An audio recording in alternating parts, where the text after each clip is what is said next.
saudara.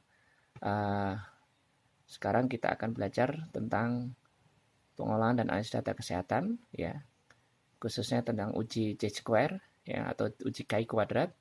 Ya, tentang uji Chi kuadrat atau C-square itu apa, mengapa dilakukan, syarat-syaratnya apa, itu semuanya saya tulis di buku saya, Pengolahan dan Analisis Data Kesehatan. Penulisnya saya, Agus Rianto. Nah, kita akan praktekkan bagaimana uji C-square menggunakan program SPSS, ya. Ini contohnya seperti ini datanya. Ini juga ada di buku saya, ya. Nah, kemudian pertama yang Anda harus pahami bahwa C-square yang dihubungkan adalah variabel kategorik dengan kategorik. Di sini Anda harus tahu mana variabel dependen dan variabel independennya. Ini saya contohkan, kita akan mengkaitkan atau menghubungkan kebiasaan ibu merokok dengan kejadian bayi BBLR, ya. Apakah kebiasaan ibu merokok mempengaruhi anaknya mengalami BBLR? Oke, berarti di sini Anda harus tahu mana dependennya, yaitu variabel BBLR. Independennya adalah kebiasaan merokok. Nah, kalau sudah tahu, kemudian kita harus paham juga pengkodeannya harus matching, ya, antara dependen dan independen, ya, kodenya harus matching, ya. Kalau nggak matching, nanti OR POR-nya akan kebalik, ya. Oke. Kemudian kita harus tahu juga desainnya apa, ya, cross sectional atau case control, ya. Tentang desain penelitian atau rancangan penelitian itu nanti Anda bisa baca di buku saya tentang metodologi penelitian, ya. Kemudian kalau sudah tahu desainnya, maka kita akan olah seperti ini, ya. Oke, seperti ini, analysis descriptive cross type, ya.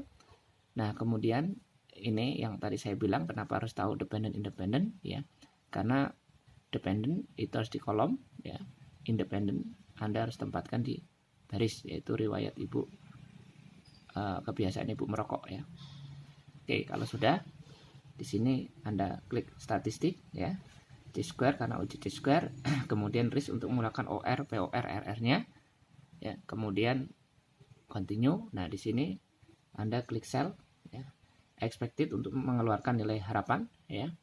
Nanti untuk mendeteksi apakah ada yang kurang dari 1 atau ada yang kurang dari 5, lebih dari 20%.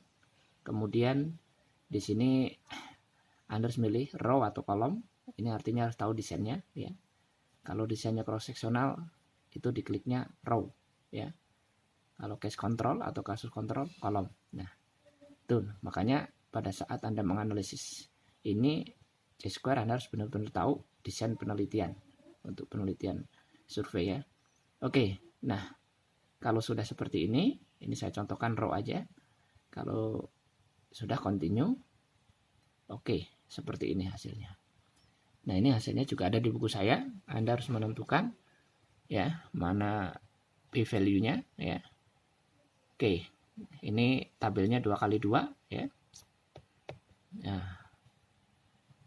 tabelnya 2x2.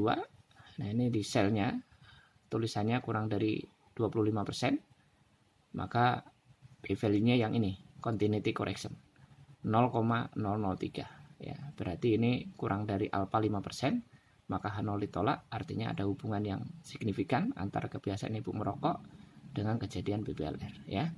Oke, jadi nanti dilihat p-value-nya, ya, yang mana, ya.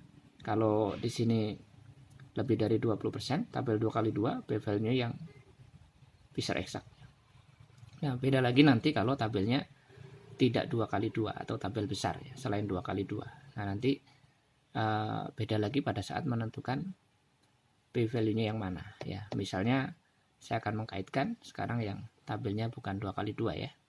Saya contohkan menghubungkan riwayat prematur dengan BBLR, ya, seperti ini.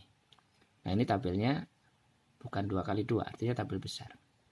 Nah, di sini dilihat karena ini kurang dari 25%, kurang dari 20%, maaf, maka p-value yang paling atas 0,000, nanti ditambahkan 1 di belakangnya. Tapi kalau di sininya lebih dari 20%, maka ini nggak bisa disimpulkan. Anda harus kecilkan dulu tabelnya, ya. Harus dikecilkan, artinya dilakukan penggabungan baris atau kolom, baru diolah lagi. Nah, jadi seperti itu ya. Nah, kalau tabelnya enggak 2x2, tidak ada OR POR-nya. Nah, ini sebenarnya bisa keluar OR POR kalau kategori dengan kategori dihubungkan. Ya, tabelnya enggak 2x2 itu bisa keluar OR-nya kalau menggunakan regresi logistik ya. Oke, kita kembali lagi yang tabelnya 2x2. Nah, yang tadi. Nah, ini ya. Tadi ada hubungan signifikan antara kebiasaan ibu merokok dengan BBLR. Nah, sekarang kalau tabelnya 2x2, C2 ada nilai OR POR-nya. Saya contohkan ini OR 2,6 ya. Nah, ini CI-nya ya. Ini RP atau rasio prevalen ya. Jadi ini kalau case control, kalau ini cross sectional. Nah, ini CI-nya tidak melewati angka 1 dan ini lebih dari 1. Berarti ini bisa dikatakan faktor risiko. Ya, jadi kapan OR dikatakan faktor risiko? Faktor protektif, bukan faktor risiko, bukan faktor protektif, itu nanti ada di buku saya tentang metodologi penelitian. Ya, jadi ini saya ambil aja contohnya OR-nya 2,6, artinya 2,6 itu apa? Ibu yang mempunyai kebiasaan merokok ya, berisiko 2,6 kali anaknya mengalami BBLR dibandingkan dengan ibu yang tidak mempunyai kebiasaan merokok ya. Jadi seperti itu ya, tentang uji C-square ngolahnya pakai SPSS. Nah, setelah ini bagaimana cara menyajikannya kalau di dalam laporan penelitian?